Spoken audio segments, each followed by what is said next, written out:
alguém comete um crime militar e este alguém é preso em flagrante, e sim, as situações flagranciais constantes do Código de Processo Penal Militar são exatamente as mesmas situações flagranciais contidas no CPP comum, mesmas situações.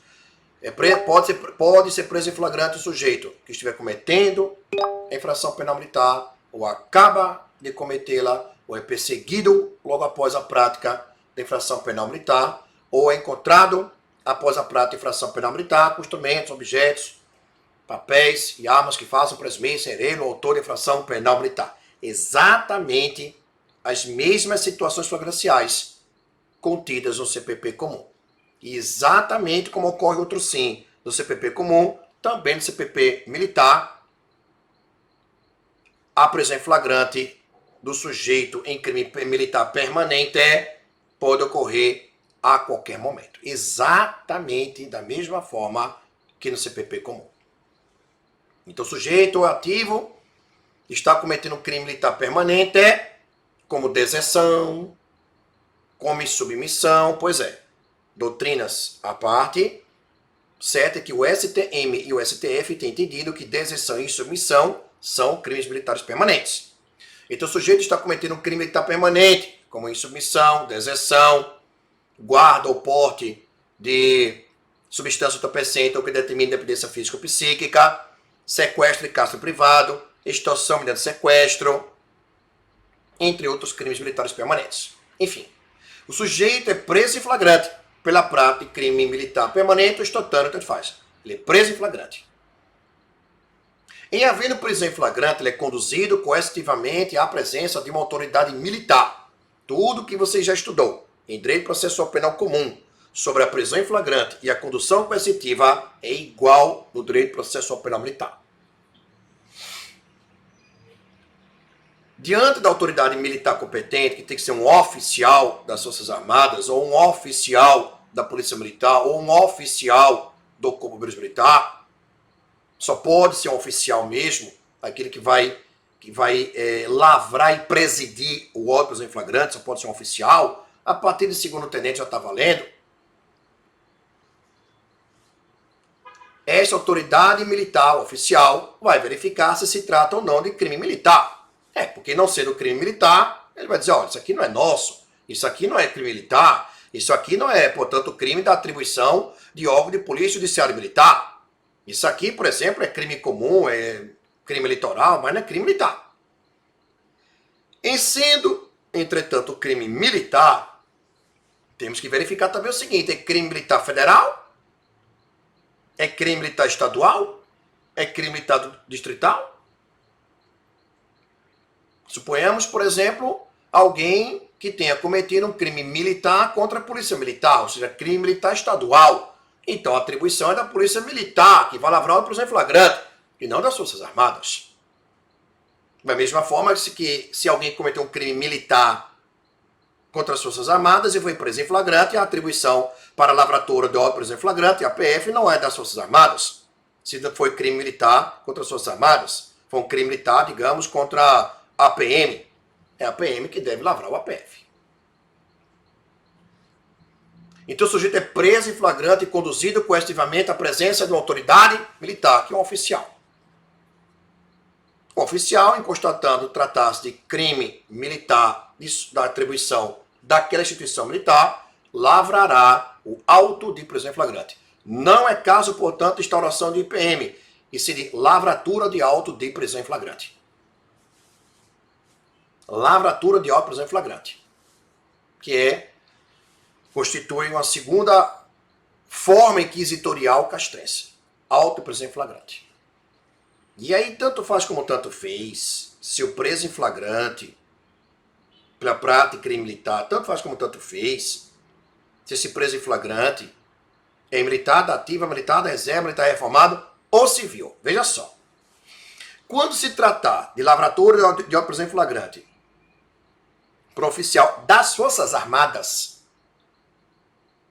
em face de um flagranteado ter praticado crime militar contra as Forças Armadas, não há dúvida alguma não há dúvida alguma de que até mesmo os civis se submetem à lavratura de óperos em flagrante por autoridade militar oficial das Forças Armadas. Não há dúvida. Não há dúvida quanto a isto. Há uma dúvida com relação ao seguinte: e se for um civil ou militar das Forças Armadas preso em flagrante pela prática de crime militar estadual ou distrital? Há uma celeuma gigantesca nesse terreno.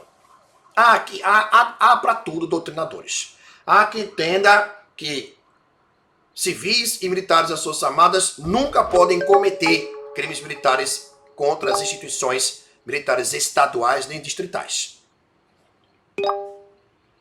E há quem entenda, como eu entendo, não cabe aqui dizer todas as razões, mas enfim, que civis e militares das Forças Armadas podem sim, por que não, cometer crimes militares contra as instituições militares estaduais e distritais.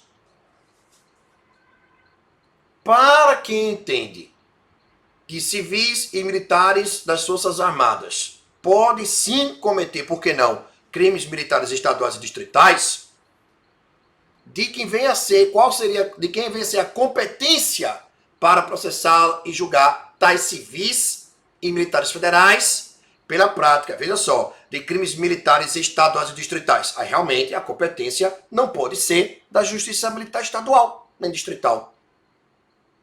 Por que não? Porque a Constituição Federal, no artigo 125, diz expressamente que Justiça Militar Estadual e, por reverberação normativa, também a distrital, só pode processar e julgar crime militar estadual ou distrital quando o sujeito ativo for militar estadual ou distrital. Ou seja, a contrário do senso, quando o sujeito ativo não for militar estadual nem distrital, ou seja, quer dizer, quando o sujeito ativo for civil ou for militar federal, não é a Justiça Militar Estadual nem distrital a competente para processar e julgar esse feito.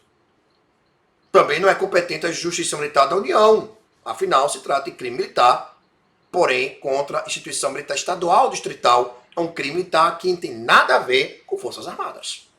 Então, de quem é a competência para processar e julgar crime militar estadual ou distrital praticado por civil ou praticado por militar das Forças Armadas? Resposta: Justiça comum, pois é, comum, estadual.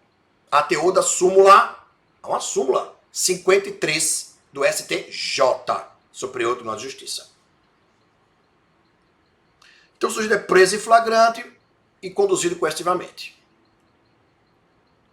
Competência aí da Justiça Militar Estadual ou Distrital, só competência da Justiça Militar Estadual ou Distrital, só para processar e julgar unicamente militares estaduais ou distritais, da ativa, da reserva ou reformados.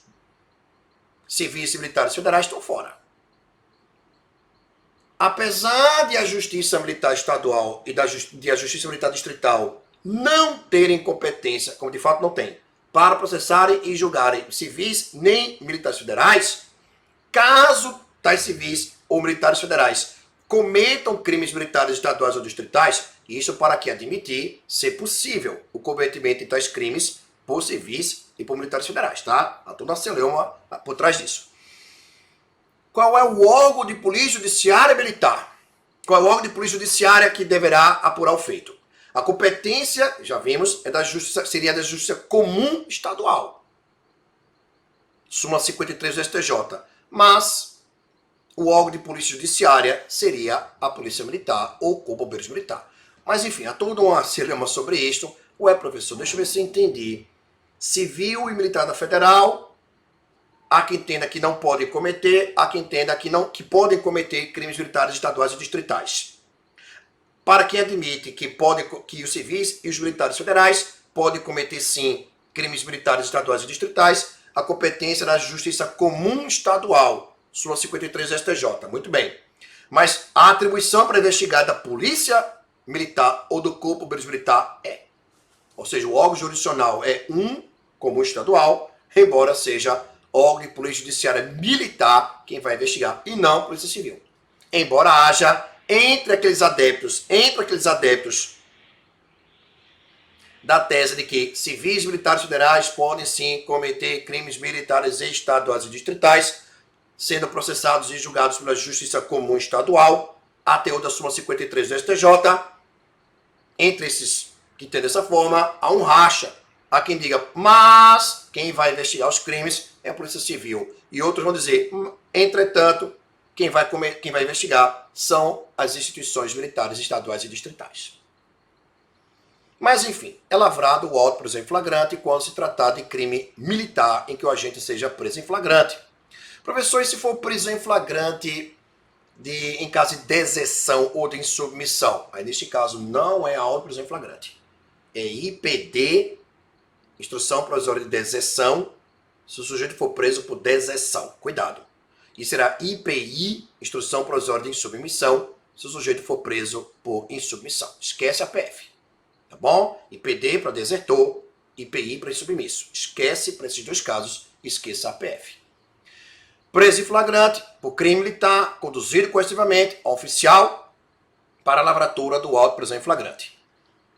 Aí veja bem, a lavratura do auto prisão em flagrante ocorrerá a qualquer sujeito ativo de crime militar, não interessa quem seja o agente, e seja qual for o delito, ressalvados deserção e insubmissão, não havendo termo circunstanciado de ocorrência, porque não existe TCO para delito militar. Ah, não. Então, se cai na sua prova de concurso público que, por exemplo, um militar das Forças Armadas, ou, por exemplo, um militar estadual ou distrital, cometeu um crime militar, cuja pena privativa de liberdade máxima combinada não supere 2 anos, vá por mim. Se houver prisão em flagrante, é caso de auto-prisão em flagrante e não de termo circunstanciado de ocorrência, porque o TCO não tem previsão no CPPM e não se tem admitido a aplicação na lógica do TCO da Lei 90.99/95 aos crimes militares, tá bom? TCO, lá da Lei 90.99/95, não ter sido admitido para crimes militares em situações flagranciais, porque em tais situações já existe sim previsão expressa no Código de Processo Penal Militar, mais exatamente no artigo 27 CPPM, prisão expressa da lavratura do auto de prisão em flagrante. Então, sobre o APF, a prisão em flagrante, é isto. Cabe somente em caso de prisão em flagrante de crimes militares, ressalvados deserção e submissão, não existe TCO no CPPM, há previsão expressa de APF no artigo 27 do CPPM, não podemos aplicar analogicamente o TCO da Lei 90.99/95. E um último detalhe, em algumas auditorias, eu disse algumas, em algumas auditorias militares pelo país afora, alguns juízes dessas auditorias têm determinado a conversão. Depois que o sujeito é preso em flagrante e é homologado flagrante ou relaxado à prisão, a conversão do auto em flagrante em inquérito policial militar. Alguns juízes convertem, outros não convertem o auto em flagrante em inquérito policial militar. De mais a mais, tudo o que você estuda sobre os documentos necessários para a lavratura prisão em flagrante, sobre primeiro são ouvidos os condutores, que prestam compromisso de dizer a verdade, depois são ouvidas as testemunhas ou da prisão em flagrante, ou da condução coercitiva, ou da própria lavratura da PF. São ouvidas tais testemunhas sob compromisso de dizer a verdade. Somente por último, sem compromisso de dizer a verdade, é que são ouvidos os conduzidos. Tudo isto que você estuda em processo penal comum existe de idêntica forma no CPPM. Professor, mas no direito processual penal comum é dito que tem que haver a nota de culpa e a nota de ciência das garantias constitucionais. A mesma coisa também tem que existir no direito processual penal militar. Quanto à prisão em flagrante, nota de culpa e nota de ciência das garantias constitucionais. Aí você vai dizer, Guilherme Rocha, mas acontece que em processo penal comum há também necessidade de exame de corpo de delito. Também no processo penal militar. No direito processual penal comum tem que haver a comunicação do flagrante ao juízo competente. Tem que haver a comunicação do juízo competente, do Ministério Público, eventualmente, Defensoria Pública, eventualmente. Também, se o preso quiser, a família do preso, pessoa por ele indicada. As mesmas comunicações têm que existir ou podem existir, conforme o caso, no direito processual penal militar. Então, digamos assim, o procedimento a ser adotado da lavratura para o flagrante em diante, os documentos, as comunicações são iguais entre o processo penal militar e o processo penal comum. Professor, mas há uma regra também no Código de Processo Penal Comum que diz que se a autoridade policial, delegado civil ou delegado federal, for vítima de crime, o delegado civil ou federal, no exercício da função, for vítima de crime ou testemunha de crime, essa própria autoridade policial pode dar voz, por exemplo, em flagrante, pode prender em flagrante, e ele próprio delegado, vítima ou testemunha, ele próprio delegado, pode lavrar o prisão em flagrante. A mesma coisa também existe no CPPM. Se no exercício da função militar o oficial for vítima de crime militar ou testemunha de crime militar, ele próprio pode dar voz para prisão em flagrante. Ele próprio pode prender em flagrante. E ele próprio lavra o auto de prisão em flagrante. Nos mesmos moldes que você também encontra no Código de Processo Penal Comum.